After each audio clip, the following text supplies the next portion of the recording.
හොඳයි ඉතින් ස්ත්‍රී පුරුෂ සමාජභාවය හා සම්බන්ධ සිද්ධ වෙන ප්‍රචණ්ඩත්වය ගැන කතා කරන ඉවසුව ඇති වැඩසටහනේ තවත් වැඩසටහනක් ඔබ වෙත ගෙනෙන්නට මේ සූදානම් වෙන්නේ. ඉතින් මේ වැඩසටහන ඇතුලේ අපි විවිධ අංශ ඔස්සේ කතා බහ කළා. ඉතින් අද දවසේත් අපි සම්බන්ධ කරගන්නවා මේ පිළිබඳව පෞද්ගලික අත්දැකීම් ඇති කෙනෙක්. ඉතින් ඇය වෙළඳ කලාපයේ රැකියාව කරන කෙනෙක්. ඉතින් ඇයට ඇයගේ ජීවිතය තුළ ඇයගේ රැකියාව තුළ මේ වගේ සම්බන්ධ අත්දැකීම් ගොඩක් තියෙනවා. ඉතින් ආයුබෝවන් කියලා ඔබ පිළිගන්නවා. අපි ඉතින් ඇයව නිර්නාමිකව නම කියන්නේ නැතුව සම්බන්ධ කරගන්නයි මේ සූදානම් වෙන්නේ. මොකද ඇය තාමත් රැකියාවක නිරත වෙන නිසා. මට කියන්න සමාජභාවයේ මත පදනම් වුණු ප්‍රචණ්ඩත්වයේ කියන කාරණාවේදී ඔයා ඒ පිළිබඳව දන්නේ මොනවද කියන ඔයාගේ අත්දැකීම කියන්න කලින්. ස්ත්‍රී පුරුෂ සමබය කියලා කියන්නේ අපි උපතින්ම අපි ගේනවා අපි කියන්නේ පුරුෂ ලිංගේන්ද්‍රයක් සහ ගැහණු ලිංගේන්ද්‍රයක්. සාමාන්‍ය අපි සමාජයේ තියෙනවා ගැහණු කෙනෙක් කියලා කියන්නේ ගෙදරකට ඇතුළත මැදි වෙලා හැදෙන්න ඕන කෙනෙක් කියන එක. ඒ කියන්නේ මගේ මවගෙත් මගේ තාත්තා නැහැ. අපි 6 දෙනෙක් තමයි මගේ අම්මා හැදුවේ. ඒ අත්දැකීම් මම හොඳට දැක්කා. කියන්නේ මගේ තාත්තගෙන් මගේ අම්මා ලැබපු දේවල් ඒ අපිව හදපු හැටි ඒ හැම දෙයක්ම දැක්කා. ඊට පස්සේ මම සමාජයේ කියන්නේ සාමාන්‍ය පෙළේ ඉවරලා ගාමන් ශාස්ත්‍රයේ රැකියාව කරේ මම. ඊට පස්සේ මම විවාහ වුණා. මම විවාහයෙන් ලැබපු අත්දැකීම් කියන්නේ ගොඩක් හරි දුක්ඛිතයි. ඒ දේවලුත් එක්ක මට බබලා 3 දෙනෙක් ඉන්නවා. ඒ දැකපු දේවලුත් එක්ක මම සමාජයේ කියන්නේ ගැහණියෙක් පිරිමියෙක් කොතනද කොටු කරන්නේ. කියන්නේ එළියට ගියත් වැරදි සාමාන්‍ය රෑ ගමන බිමන ගිහිලා අපව නිවසර ආවත් ප්‍රශ්නයක් ඒ වගේ ප්‍රශ්න වලට මොනව දුන්නා මම. ඊට පස්සේ මගේ මහත්තයා හදිසියේ අනුදුරකින් නැති වුණා. ඊට පස්සේ මම ගෙදර තියෙන පිරිමියාන්ගෙත් ගැහණිගෙත් ඒ භූමිකාව මට රඟපාන්න සිද්ධ වුණා. මගේ දරුවා හරි පුංචි ඒ වෙනකොට. ඊට පස්සේ මම ආපහු ඇඟලු මම විදේශගත වුණා. විදේශගතල මගේ අම්මා ළඟ තමයි මගේ දරුවෝ හැදුනේ. ඉතින් ඊට පස්සේ මට දුව තමයි මගේ ලොකු. ඊට පස්සේ මම හැම කියන්නේ දරුවෝ පාසලට ඇරලා මම වෙනම ගිහිල්ලා තව පාර්ට් ටයිම් ජොබ් එකක් කරලා ආපහු දුව වගේ එන්න ගිහිල්ලා ඒ වගේ ගොඩාක් මම දුක් විඳා. කියන්නේ මම සමහරකට එනකොට මම නිවසරේ උන්ට 5-6 වෙනකොට සමහරකලාට කිව්වා මේ කෙනා මේ විදිහයි කියන. ඒ සමාජයේ ගෑණියට දෙන දේ කියන්නේ සමාජය විසින් ගෑණියෝ නිර්මාණය කරලා තියෙන විදිහ. ඒනට සමහරකට ඒ පෞල් පසුබිම දන්නේ නැති කෙනෙක් වෙන්න පුළුවන්. ඒ කියන්නේ ඒ කෙනා මොන විදිහට ජීවත් වෙන්නේ, ඒ කෙනාට කන්නේ බොන්නේ කොහොමද? ඒක නෙමෙයි බලන්නේ. සමාජය කියන ගෑණි ගෙදරට වෙලා ඉන්න ඕනේ. මේ පිට සමාජෙට ගොත ඒ ගෑණි යන්නේ වෙනම මාර්ගයක. ඒ වගේ අත්දැකීම් තමයි දැන් සමාජයේ අපිට දීලා තියෙන්නේ. ඒනට මම විදේශගත වෙලා ඇවිල්ලා මම මගේ දරුවෝට ඉගෙනුවා. මේ සාමාන්‍ය පෙළ මගේ දරුවෝ පාස් වෙලා තිනා අද වෙනුතුරුත් මම තාම ඇඟුණු ශේෂ්ත්‍රේ නියැලෙන තාමත් මගේ දරුවෝ මගේ යට තමයි යැපෙන්නේ.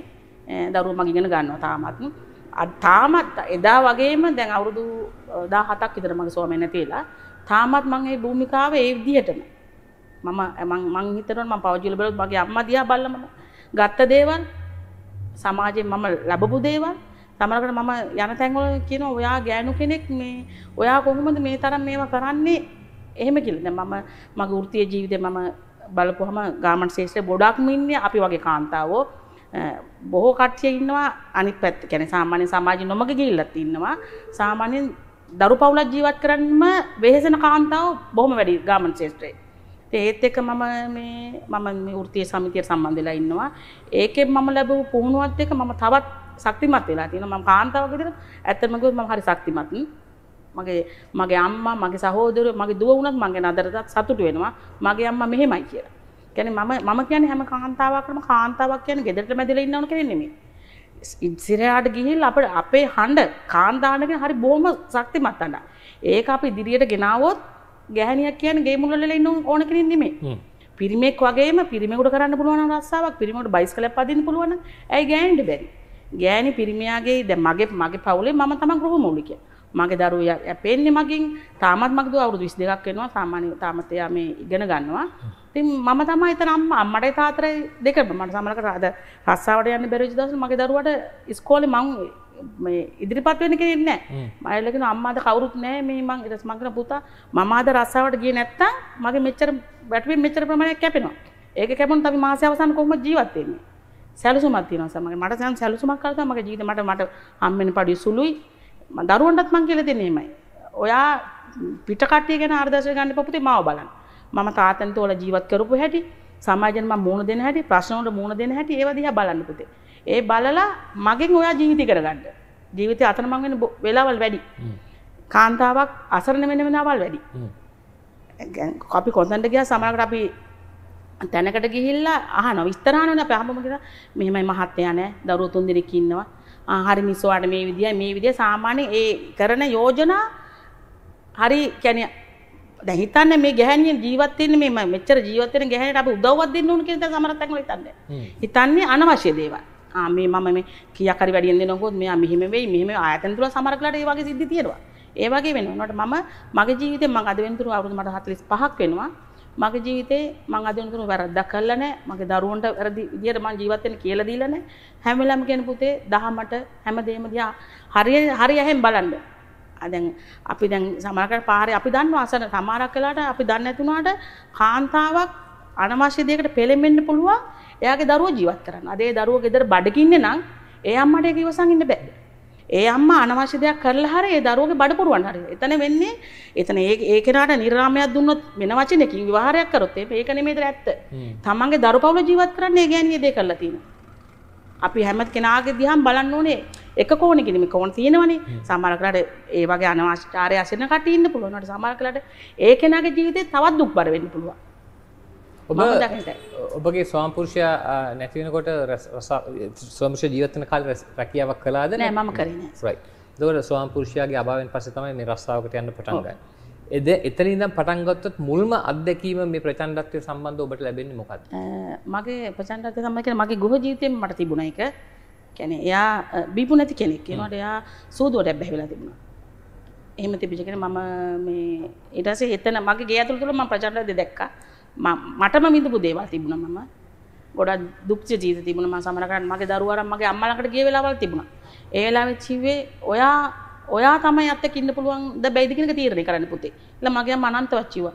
මම දරුවෝ 5 දෙනෙකුත් එක්ක ජීවිතේ තනුණ ගැහණියක් පුතේ. ඔයා දැන්ට ඔයාට දරුවෝ දෙන්න ඉන්නවා. ඔයා මේකෙන් තීරණයක් ගන්න කියලා. මම හැම වෙලාවෙම හිතුවා මම තාත්තා කෙනෙක් නැතුව සමාජය අසරණ වුණාම මම ඉස්කෝලේදී ඔයා දැක්පු දේවල් තිබුණානේ. ඒතකොට මම කැමති වුණේ මගේ දරුවෝ ඒ අසරණකමට මම දරුවන්ට දෙන්න. ඉවසුවා. ඒ කියන්නේ ඉවසුවා. ඔව් මම දරුවා වෙනුවෙන් ඉවසුවා ගොඩක්. ඊට පස්සේ මම ආපහු නැවත එනවා. ඒ ඇවිල්ලා ඉන්නකොට තමයි මේ වුනේ. ගෙදර එයාගේ මේ මහත්තයාගේ දෙමව්පියෝ දන්නවා මම ගොඩාක් ඉවසපු කෙනෙක්. අදටත් එයාලා මං ගැන සතුටු වෙනවා. එයා කියනවා වගුණ මගේ පවුලේ ප්‍රශ්න මං එළියට දුන්නේ නැහැ කවදාවත්. හැමදේම විසඳගන්න. සමහරක් වෙලාවට මගේ දරුවෝ බඩගිනි මම බඩගිනි හිටපු වෙලාවල් තිබුණා.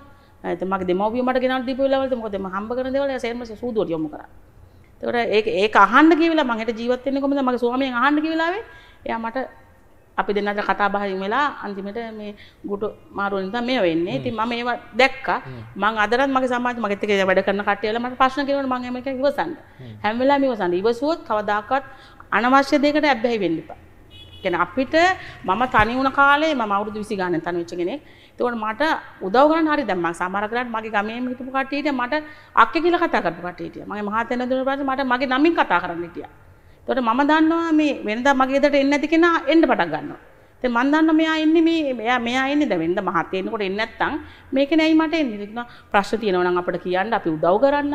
ඒකට අපි ඒකට හිතන්න ඕනේ මෙයා අනවශ්‍ය විදිහට අපිට උදව් කරන්න එන්නේ. මොකද අපිට මගේ දරුවෙක් ඉන්නවා මට ගෑනු දරුවෙක් ඉන්නවා. මම ආපහු විවාහයකට ගියොත් මගේ දරුවාට වෙන්නේ මොකද්ද? ඒ හැම දෙයක්ම මම හිතුවා. දැන් මම මේ කාලේ වෙනකොට මම ඇත්තට මට සතුටුයි. මගේ දරුවෝ ඉගෙන ගන්නවා අදටත් තාම ඉගෙන ගන්නවා මගේ දරුවෝ. ඉතින් මගේ දරුවටත් මං ගැන හරි සතුටුයි. මම තාම ඇංග්ලෝ ශාස්ත්‍රේ නියරෙනවා. ඉතින් මගේ හම්බෙන සුළු පඩියෙන් මම කළමනාකරණය කරගෙන ඒ හැම දෙයක්ම තියෙනවා. අදටත් නැතුව නෙමෙයි අදටත් තියෙනවා. දැන් ගාමන් ශාස්ත්‍රය බැලුවොත් එම හරිය ප්‍රචණ්ඩ තියෙනවා. මාරක්ලාට අපි අර ඇවිල්ලා කියනකොට අපි අපේ වෘත්ති සමිතියේ තියෙන ඔය ප්‍රචණ්ඩය පිළිබඳ මේවා අපි ඒගොල්ලන්ට යොමු කරනවා. පෞල් ප්‍රශ්න. පුළුවන් තරම් සහන අරන් දෙනවා. ගාමන් ශාස්ත්‍රයේ ඉන්න දිහා බැලුවොත් ගොඩක්ම කාන්තාවෝ ඉන්නේ ওই ප්‍රචණ්ඩත්වයේ නිසා දවුරු පවුල දාලා නගරයට ඇවිල්ලා රස්සාව කරන කට්ටිය. ගොඩක්ම ජීවත් වෙන්නේ. අහපුවම ප්‍රශ්න ටිකක් කතා කරලා බලපුවම hina වෙලා ඉන්නකොට අපි හිතනවා අනේ මෙයාට ප්‍රශ්නේ හරි ෂෝක් වෙනවනේ. එහෙම නෙමෙයි. ඇතුළාන්තේ හරි දුක්බරයි ජීවිත. හරිම දුක්බරයි ජීවිත. ස්වාමියා මත්ද්‍රව්‍ය පාවිච්චි කරනවා, ගහනවා, අන්තිමට දරුවෝ දාලා අපු කට්ටිය ඉන්නවා. ඉතින් ආපුවම හරි දුකයි ජීවිත. මං කියන්නේ ගැහැණියෙක්ද පිරිමෙද්ද කියන එක නෙමෙයි පවුලක් ගෙනියන ඕනම කෙනෙක්. අපි දැන් කතා බහ කරලා දෙන්නෙක් යුව ජීවිතය ඇතුළු වුණාම හරි කියන්නේ සමාදානෙන් එක දෙන්න තේරුම් අරගෙන ඊට පස්සේ ඒක පසට යන්නේ දෙන්නත් එක්ක ඇතුළේ ප්‍රශ්නත් එක්ක තමයි සමහරවල්ලාට දැන් මට ගහනකොට මගේ දොකු දොරව දැකලා තියෙනවා අනන්ත. මගේ දරුවා කියන මේ ඊයේ පෙරේද මගේ දරුවා ඒක මතක් කරා මට. අම්මා මට මතකයි ඔයාට ගැහුව එක තාත්තා. එහෙම කියලා කියනවා. මං ගන පුතේ ඒ ජීවිතේ එහෙම තමයි. ඔයාලා ඒව ඉගෙන ගන්න දේවල්. අපි යාළුවලා ඉන්න කාලේ කෙනා නෙමෙයි අපිත් එක්ක ජීවත් වෙන්න යනකොට වෙන්නේ. ඒක වෙනස් වෙනවා. ඒකෙන් හැමදේම තේරුම් ගන්න පුතේ කියලා මගේ දරුවාට මගේ දුවට මම හැම වෙලාවෙම මං ගැන පිට ආදර්ශ ගන්න එපා ඔයා. මාව ගන්න. ඔයාට මතක නම් මාව එදා අද වෙනුත් තම්ම ජීවත් වෙන්නේ කොහොමද කියන එක ඔයා තේරුම් ගන්න. කියලා තමයි අද කියන්නේ. ඉතින් පවුල ඇතුලෙන් අපි විවිධාකාර ප්‍රචණ්ඩත්වයට මුහුණ දෙනවා. විශේෂයෙන් රැකවරණයක් නැති වෙච්ච වෙලාවක අපි අනාරක්ෂිත වෙච්ච වෙලාවකත් අපිට ගොඩක් වෙලාවට ප්‍රචණ්ඩත්වයට ස්ත්‍රී පුරුෂ සමාජ භාවය මත පදනම් වුණු ප්‍රචණ්ඩත්වයට මුහුණ දෙන්න සිද්ධ වෙන්න පුළුවන්. දැන් ඔබ රැකියාවක් කරනවා. දැන් මේ ඔබගේ රැකියා ස්ථානයේ දී දැන් හරි මිට කලින් හරි කරපු වෙලාවක මොහොතක මේ වගේ දේවල් වලට මුහුණ දුන්නු සිදුවීම් තියෙනවද? සහ ඔබගේ අනිකුත් යහළු එහෙළු මිතුරු මිතුරියන් මුහුණ දෙන සිදුවීම් තියෙනවද? ඒක කොයි ආකාරයෙන්ද මේ ප්‍රචණ්ඩත්වයට මුහුණ දෙන සිද්ධ වෙන්නේ? මට නම් නැහැ නේද මගේ යාළුවන්ට කියන්නේ සේවකයන්ට වෙච්ච දේවල් මම දැකලා තියෙනවා. සාමාන්‍ය රැ වැඩමුර තියෙනවා අපේ වැඩපොළ වල. කියන්නේ දැන් කලමනාකාරීත්වයයි ළමයි අතර පොඩි පරතරයක් තියෙනවනේ. සේවකයෙකුයි කලමනාකාරීත්වය. කලමනාකාරය කියලා ළමයා ළඟට ඇවිල්ලා අද ඉන්න පුළුවන් කියලා ඇඟට තට්ටු කරන්න. ඒම කතා කරන්න ලස්සනයි කියන්න. එතකොට අපි දැනගන්නවා මේ කෙනා මේ විදිහයි තමයි කියලා. සමහරක් දාට යෝජනා කරපු ලවල් තියෙනවා වැඩ කරන ළමයට ඇවිල්ලා අපි වෘත්තීය සමිතියක් තියෙනවා අපේ වැඩපළත බොහෝ ළමයි ඇවිල්ලා අපිට කියනවා. මේ විදිහට මට කිව්වා මේ විදිහට කිව්වා මේ විදිහට මට ඇඟට තට්ටු කරා. මම කිව්වා හරි ඔයා පොඩ්ඩක් බලන්න එයා මොනවා වගේ දෙයක්ද ඔයාලට කියන්නේ කියලා. ඒතර අපේ තියෙනවා එකක් ඇතුළේ අපිම සංවිධානය කරලා අපි ඉල්ලලා තියෙනවා ප්‍රශ්න නිරාකරණය කරන්න අපිට කෙනෙක් දෙන්න කියලා. කියන්නේ මේ වගේ ප්‍රශ්න නිරාකරණය කරන්න වැඩපොළ වැඩබිම තුල අපිට දෙන්න කියලා අපි ඉල්ලලා තියෙනවා අපිට දීලා තියෙනවා. ඊපස්සේ මේ ගිය සති දෙකකට ඉස්සෙල්ලා වගේ ප්‍රශ්නයක් ඇති වුණා කලමනාකාරීත්වය ඇතුළත. මේ අපි ළමයි ඔක්කොම නැගිට්ටා. නැගිටලා මේ කලමනාකාරය මෙහෙම දැස්කෝ එයා සාක්ෂි ඉදිරිපත් කරන්නලා. අපේ වැඩපළත සිරිස් ටීවී හයි කරලා තියෙනවා. එයාලා හැම වෙලාවෙම කියන ඕවා වැඩ නැහැ කියලා.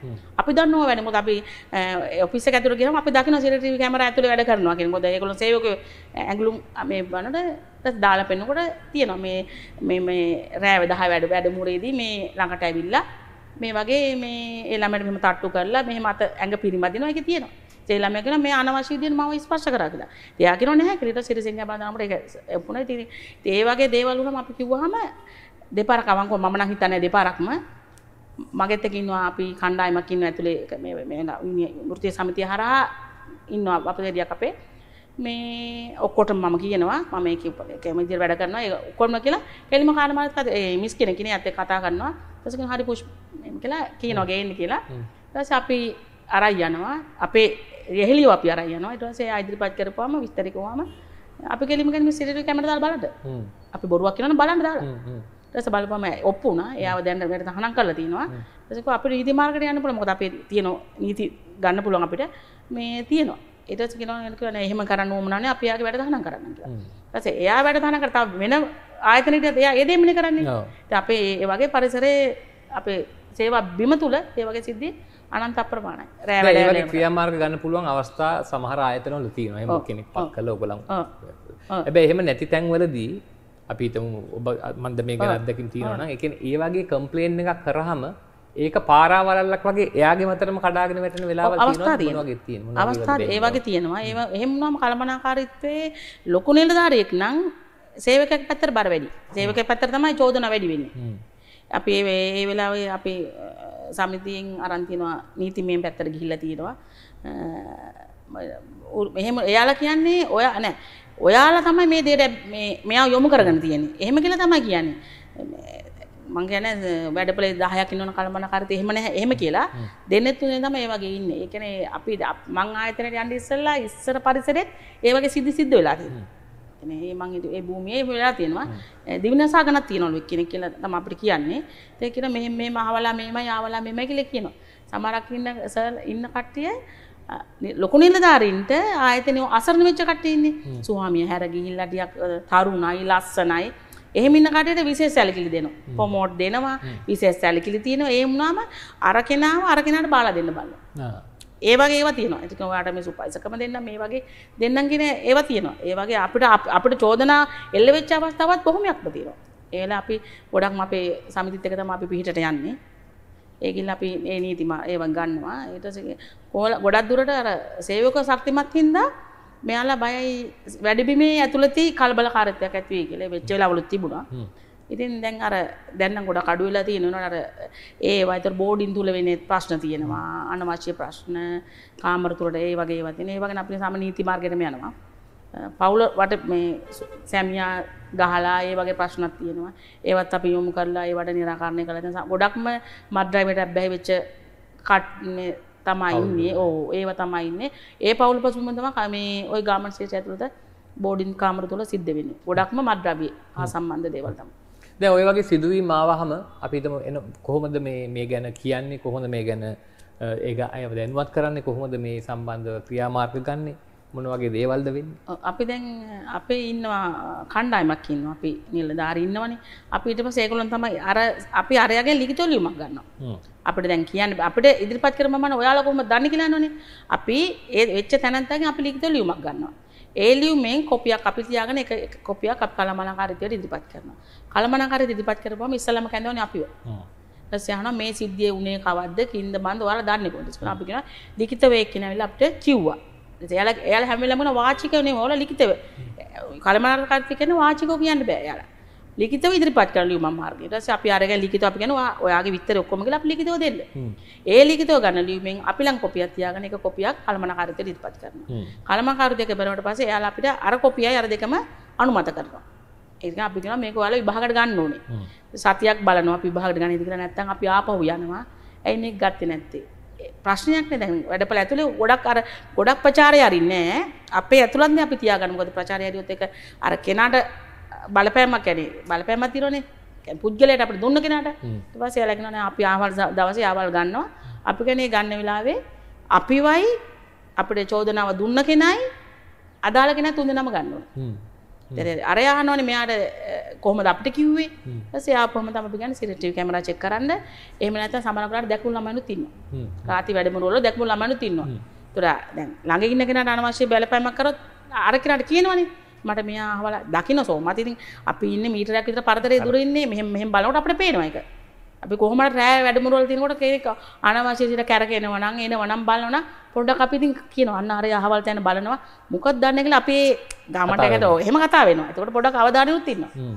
එහෙම තමයි ඊට පස්සේ යාළ මේ වුණාට යාළ බැරුණාම අපේ කවුන්සිලේ ලොකු තැන තියෙනවා. ලෝයට වැඩපළේ ලෝය කෙනෙක් ඉන්නවා. අපි ඒ තැන් වලට දානවා. ඒ තැනින් ලියුම දුන්න කෙනයි චූදිකේ ඔක්කොම එතන ඉදිරිපත් වෙනවා. එතනින් ඊට පස්සේ කළමනාකාරීත්වය එතනට එනවා. කළමනාකාරීත්වය ආවට පස්සේ කියනවා මේක එතනින් ඔප්පුනොත් එහෙම අර කෙනෙක් වැඩ දහනම් කරනවා. අරයා බොරු චෝදනා කරලා තියෙනවා නම් ඒ සේවිකාව වැඩ දහනම් කරනවා. බොහෝ දුරට නම් එහෙම වෙලා නැහැ. කළමනාකාරීත්වය පැත්තෙන් සාධාරණ ළමයට වෙලා තියෙනවා. දැන් සමහර තැන්වලදී. මේ දැන් අපි ඉන්න කාලේ දැන් අවුරුදු 5ක විතර කාලයක්. ඒ කාලේ නම් සේවකයන්ට තමයි සාධාරණ තාම අපි අදින් සිද්ධ වෙලා තියෙන්නේ. අසාධාරණයක් වෙලා නැහැ වෙනකොට. දැනට මේ සුබදායි විදිහට මේක ක්‍රියාත්මක විසඳලා යනවා. සහ දැන් මේක මෙහෙම සුබදායි පැත්තට ගෙනියන්න පුළුවන් වෙලා තිනවා මේ අර තනිව නැගිරි ඉන්නේ නැතුව එකමුතුව හඬක් නගන හින්දානේ. ඒ කියන්නේ අපි කර්මාන්තශාලාවල තුල අපේ ප්‍රශ්නත් එක තමයි අපි ගොඩනගා ගන්න තියෙන සමිතිය අපේ වැඩිම සමිතිය ආරමුණු තමයි අපේ ආරක්ෂා කරගන්න. එක ප්‍රශ්න දාලාම එළියට දානවනේ. එතකොට තමයි අපි මේ වෘත්තීය ක්‍රියාමාර්ගයට ගිහිල්ලා ඒක සම්බන්ධ වෙලා මේකෙන් සහාය පතාගෙන ළමයිගේ ආරක්ෂා කරන්න දැන් ළමයිට සාධාරණයක් කරන්න ඒක නිසා තනියෙන් නැගිට්ටොත් කෙලින් එළිය තමයි. අර අපි ඉන්න කට්ටිය අපි 6 දෙනෙක් ඉන්නවා ඒගොල්ලෝගේ අපි මෙහෙම හරි කියන්නේ මේ එකක් තියෙන්නේ වැඩපළත් අපිත් එක්ක පොඩ්ඩක් මේ කියන්නේ ඉන්නේ මේ එකට හරි කියන්නේ එයාලා දන්නවා මෙයාලා අපි 6 දෙනා 7 දෙනා එකම පිම්මඩ කිව්වොත් ළමයිට එළියට බහිමු කියන තැන කිව්වොත් අනිවාර්යෙන්ම ළමයි එළියට බහිනවා. ඒ කියන්නේ ළමයි දන්නවා අපි කරන්නේ සාධාරණේ හැම පැත්තෙම. පඩිය හැමදේම ඉන්සනේ කෑම බීම ප්‍රමාණවල වලදී සිද්ධ වෙන දේවල් දැන් ප්‍රමාණ රෑ 10ට කියන ළමයෙක් ඉන්නවා නම් රෑ 10ට 10:05ට විතර ට්‍රාන්ස්පෝර්ට් අද්දන්නේ එළම බලන රෑ 12 විතර එනවා. ඔය එතකොට අපි දන්නවා අහවල් ළමයා අපි මම සාමාන්‍යයෙන් රෑ වැඩමුළු කරන කෙනෙක් මොකද මගේ ආර්ථික අපහසුතාවයත් එක්ක මම යන්නේ පයින්. ඒක නිසා අහවල් ළමයා කියලා කියන මට බහින්න වෙන්නේ මේ 11 මාට 12ට. හරි ඔයා බැස්සා මිස් කෝල් එකක් ගන්න. අපි එහෙම කියන. දැන් ආවම මම පරිස්සමෙන් බැස්සාද කියලා මම පවුදට අහනවා. නෝ කිසි ප්‍රශ්නයක් නැහැ. ඒක මොකද ඒ වෙලාවේ පැයකමාරක් විතර ඩ්‍රයිවරු එයා විතරයි අවසාන ගමන් මන්දිරේ යන්නේ. එතකොට ඒ ළමයා අස්සම් කරනවා ඩ්‍රයිවර්ගේ මේකේ. ඒතොර ඒ අතරතුරේදී සාමාන්‍යයෙන් ඉතින් තරුණ ඩ්‍රයිවර්ලා එන්නේ වයස කට්ටිය නෙමෙයි ඉඳලාට. ඉතින් ඒ අතරතුරේ ළමයට ප්‍රශ්නයක් වුණොත් ඒ ළමයා අපි කියලා දෙනවා ඔයාලට ප්‍රශ්නයක් වුණොත් අනිවාර්යයෙන්ම එන්න කියන්නේ. ඒක කියනවා නෑ මම පරිස්සමෙන් බැස්සා පුෂ්පගේ. සෝරි. ඇයිල් ඉතින් ඒක කියනවා මට. නේද ඒ වගේ තියෙනවා. හොඳයි. අපි සාකච්ඡාව අවසන් කරන්න ඔබට විනාඩියකින් දෙකකින් පොඩි පණිවිඩයක් බලාගෙන ඉන්න අය දෙන්න. මම කියන්නේ හැම කාන්තාවකටම කියන්නේ කාන්තාවක් කියන්නේ මුළු ගැනිලා ඉන්න උන හඬක් නෙමෙයි. එකට එකතු වෙන්න අපේ හඬ මේවා වුණොත් හරි ශක්තිමත් හඬක්. ස්වාමියා නැහැ කියලා පැත්තට වෙලා බලන් ඉන්න එපා. තමන්ගේ දරුවන්ට ශක්තියක් දෙන්න. ඉදිරියට එන්න ගෑනු පිරිමි කියන ભેදයක් නැහැ. ගෑණියක් කියන්නේ හරි ශක්තිමත් හඬක් කියලා. එකට නැගිටින්න කියලා මම තමයි ඉල්ලන්නේ. එවනම් ඉතින් අපි ඔබතුමීට බෙහෙවින් ස්තුතිවන්ත වෙනවා. බොහොම විවෘතව කතා බහ කළා. බොහොම තමන්ගේ අදහස ප්‍රකාශ කළා. ඉතින් අපේ සමාජය දැනුවත් විය යුතු මෙවන් වූ කාරණා සම්බන්ධයෙන් දැනුවත් වීම වෙනුවෙන් තමයි ඉවසුව ඇති මේ වැඩසටහන් මාලාව අපි ඔබ වෙත අරගෙන ආවේ. එහෙමනම් ඉතින් අදට සමුගෙන යනවා නැවතත් හමු වෙන බලාපොරොත්තු ඇතුව.